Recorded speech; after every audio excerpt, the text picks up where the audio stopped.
Hello everyone. In this tutorial, I am going to show you two solid reasons why you should master the trigonometric ratios of these three major spatial angles in the first quadrant: 30, 45, and 60 degrees. Cosine of 30 degrees is square root of 3 divided by 2, and sine of 30 degrees is 1 divided by 2. Both sine and cosine of 45 degrees are the same, square root of 2 divided by 2. Cosine of 60 degrees is 1 divided by 2. Sine of 60 degrees is square root of 3 divided by 2.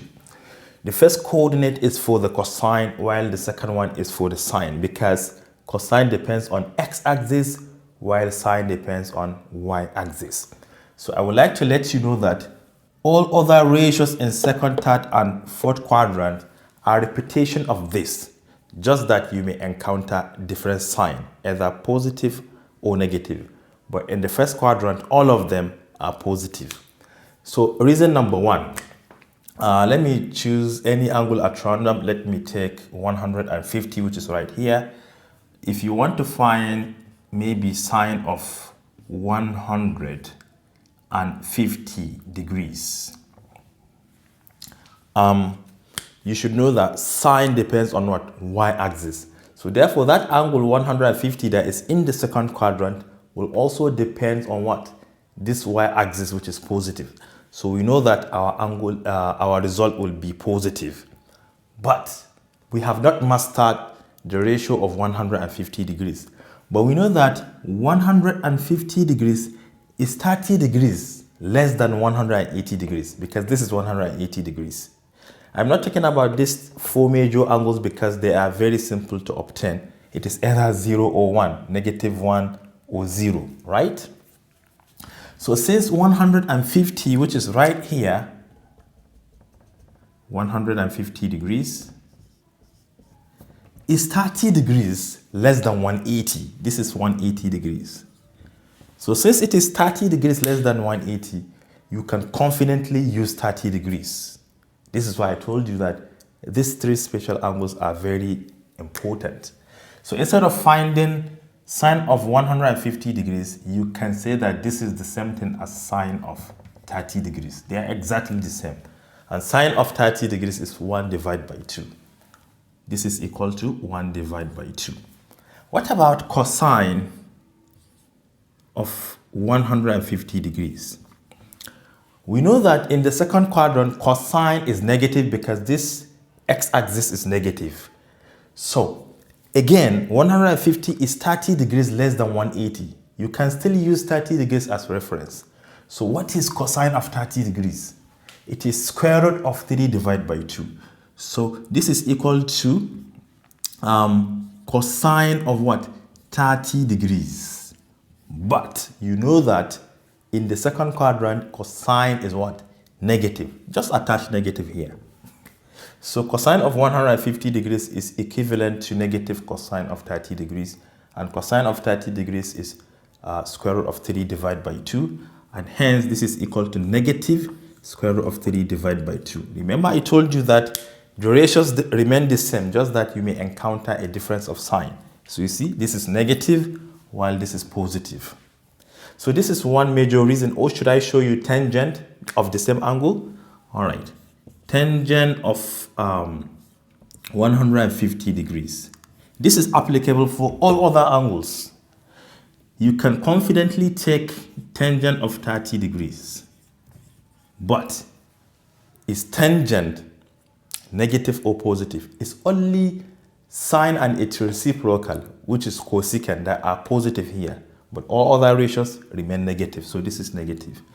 So what is tangent of 30 degrees? Remember, tangent is a ratio of sine by cosine. So you can just take sine divided by cosine. This divided by this, which is going to give you what? 1 divided by root 3.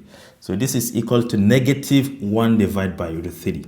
This is our final answer, except if you want to rationalize the bottom, you can multiply the top and the bottom by square root of 3. Which is going to give us negative square root of 3 divided by 3. This times root 3, it will be root 9, and root 9 is 3. 1 times root 3 is root 3. The negative is still there. So this is one reason. Let me show you another reason. Let's assume I would like to find sine x equal to -1/2. So the question is, sine of what angle is -1/2? The one we have mastered are all positive. The outputs are positive, you can see in the first quadrant. So where is sine 1/2, pretending as if you are dealing with a positive angle? This is the only place where sine is positive 1/2, which is 30 degrees. But this angle is not 30 degrees because the output is negative. So the next question you need to ask yourself is, where is sine negative? Sine is negative either here or here, either in the third quadrant or in the fourth quadrant. So you know that sine of 30 degrees, this is why I said these three angles are very important. We know that sine of 30 degrees will give us 1/2. But since this is negative, it must be either here or here. So to find the first solution here, it will be what? 30 degrees more than 180. You see, this is 180, but every angle here will be 30. So this is 30 more than 180, which is going to give us what? 210. Without stressing yourself. Therefore, x is equal to 210 degrees. Or x equal to this particular one will be 30 less than 360. This is 360 degrees, but this angle here is 30 degrees. So less than 360 will be 330. So the next one will be 330 degrees. You see, using this as a reference, we are able to obtain our solution without stressing ourselves. So another one, let me say cosine of x equal to square root of 3 divided by 2. Seeing a positive output, I should expect my solution to be in the first quadrant. But you know that cosine of what angle is square root of 3 divided by 2 is not only, which one? It's not only 30 degrees. Because cosine is positive here and here. So we have no problem with this because we can see that cosine of 30 degrees is root 3 divided by 2. So x equal to 30 degrees. But we know we have another solution here. If this is 30, this will be 30 less than 360, which is going to give us 330 degrees.